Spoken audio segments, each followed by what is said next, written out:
आप सबको मुबारक हो। हमने गैर आईनी रीजन बनाने के खिलाफ रीजन जो नाम नया रीजन डिवीजन 2-2 को बना के सक्का रीजन के असलम अबरो को हमने आज फांसी भी दी है और उसको अलामती तौर पे हमने उसको जलाया भी है। और दूसरा कराची से खुरम शेर जमान जो एक फिरौन की तरह हमारे वर्कर कराची के उनकी तस्लील कर रहा है। इंसाफ हाउस को उसने अपना घर समझा हुआ है। हम उन सब को मजम्मत भी करते हैं।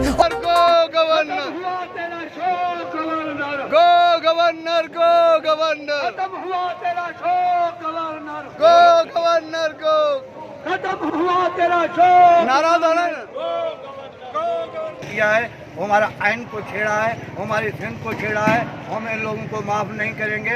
इन लोगों ने हमारी सिंध को रीजन में बांध दिया है। हम किसी रीजन को नहीं मानते। तहरीक इंसाफ के वर्कर हैं, खान साहब के वर्कर हैं, पाकिस्तान के इंसाफ से जरदारियों और नवाज शरीफ को नहीं छोड़ा। धोखा किया गया। कैसे छोड़ दे बच्चा, तुम्हें कैसे छोड़ दे।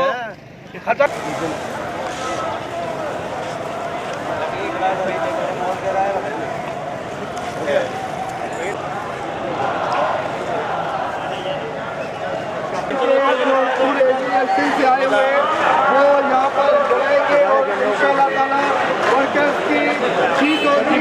और ये जो लुटेरे और फ्रॉड किस्म के लोग जो ना पाकिस्तान की किसी चीज़ को समझते और ना कोई इनके पास आइडिया है, वो हमारे पार्टी में अंदर आके तो हमारा आज ये 70 दिन से कराची प्रेस क्लब के आगे नजरियाती वर्करों का धरना जो बैठा हुआ है, एक तो बुनियादी मकसद ये है कि आम नजरियाती वर्कर ये मुतालबा करते हैं कि कराची, सिंध, पूरा पाकिस्तान जो MPA MNA बने हुए वो असेंबली में जाके आईन साजी, कानून साजी करे और पार्टी के ऊपर जो काबिज है ये कब्जा छोड़ दे। हम लोग 23 साल में ये जद्दोजहद कर रहे हैं।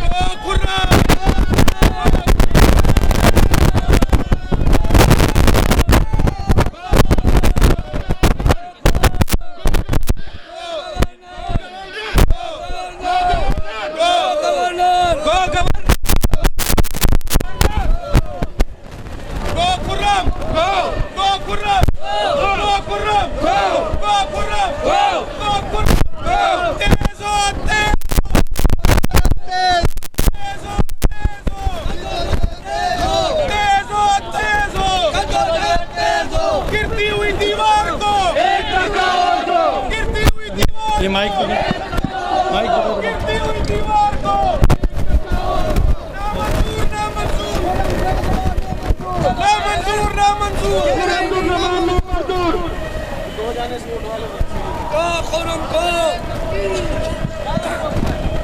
आप सबको मुबारक हो। हमने गैर आईनी रीजन बनाने के खिलाफ रीजन जो नाम नया रीजन डिवीजन 2-2 को बना के सक्का रीजन के असलम अबरो को हमने आज फांसी भी दी है और उसको अलामती तौर पे हमने उसको जलाया भी है। और दूसरा कराची से खुरम शेर जमान जो एक फिरौन की तरह हमारे वर्कर कराची के उनकी तस्लील कर रहा है। इंसाफ हाउस को उसने अपना घर समझा हुआ है। हम उन सब को मजम्मत भी करते हैं और उन सब पे लानत भी भेजते हैं जो खुरम शेर जमान के साथ है इस वक्त कराची में। कराची एक और बात, कराची सिंध है और सिंध कराची है। किसी भी हालत में हम सिंध को 4 तरीकों से तकसीम करने के हक में नहीं है।